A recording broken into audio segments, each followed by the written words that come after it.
All right, it's the end of week 2. Let's get an update on these chicks.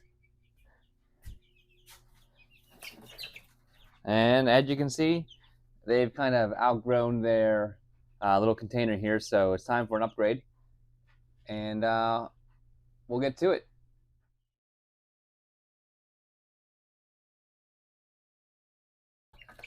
All right, this is the end of week 2. So our chicks are growing. They're getting a lot of feathers, and we need to give them a little bigger box to live in here. Their storage container has gotten a little too small, and they're able to jump out of it now. So I have a bigger cardboard box we use, and hopefully that'll last us a couple weeks. And now we'll do a close-up of these chicks. You can see how their feathers are starting to come in. And I'll show you some other things of how we take care of them and their food storage today. So stick around. All right, so here's a close-up of the chicks. Nobody wants to face the camera today, but you can see their wing feathers are starting to come in.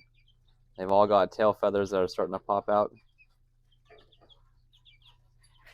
And we're starting to get a little bit of back feathers coming in on each of the chicks. Stripey doesn't look so stripey anymore. This one's the calmest one. I don't know what kind of breed it is. It's got feathers on its feet. So if anybody knows, you can comment down below and let me know. These are little high energy birds, except for this little black one here. She's very calm. These other 3 are all very energetic and a little spazzy. So they're growing though. They're growing well. They're getting big. I think they're probably closer to 3 weeks old with their feather growth here. But yeah, so they're on the move. So it's time for a bigger container. Let's get you guys a new home. All right, so this is the chicks' current home. It's getting kind of small for them, and they're starting to get out, and they're starting to poop all over my garage floor, which I don't really care for.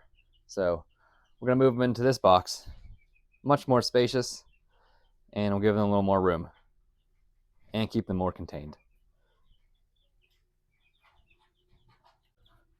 All right, so I'm gonna get them ready. These are the wood chips that I use. These premium pine shavings from Tractor Supply. And we're gonna put them in a new box, and then I'll transfer the chicks into that box.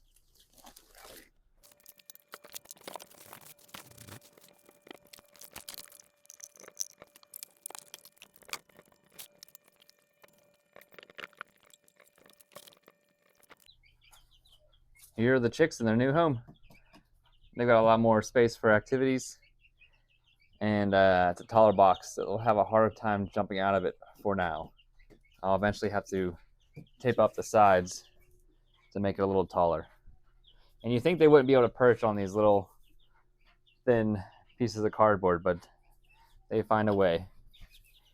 So I have the pine shaves in here. It's about like 1.5 inches, 2 inches deep, you know. And then I'll add some to it as the week goes on if it needs to, or I'll change it completely if it gets too much poop in there. So that's it for the new home. They should be a lot happier, have a little more space. Now let's look at their how I store their food. Okay, so here is a container that I use to store the chicks' food in, especially when it's in the garage. If it's in the house, I'm definitely putting in some kind of container to keep any other animals wanting to come into my house. So this is also how I store the chicken feed out at our coop too, to keep the animals away. So I don't know if you can see on this bucket, but every once in a while something tries to get in. You can see little teeth marks or scratch marks. So you can get these lids from Amazon. They just attach to any type of bucket, like a Lowe's or Home Depot or Busy Beaver, something like that. And they screw on, and then I can keep all their feed in there. Keeps it nice and dry. It keeps it fresh. So that's how I store the food. I think it's a good idea to keep some kind of container that animals won't get into. Definitely don't keep it in your house. That's it for week 2. So please stick around. We'll do an update every week, and we'll get to see the chicks grow and see how they develop into full chickens. So stick around, subscribe, and we'll see you next week.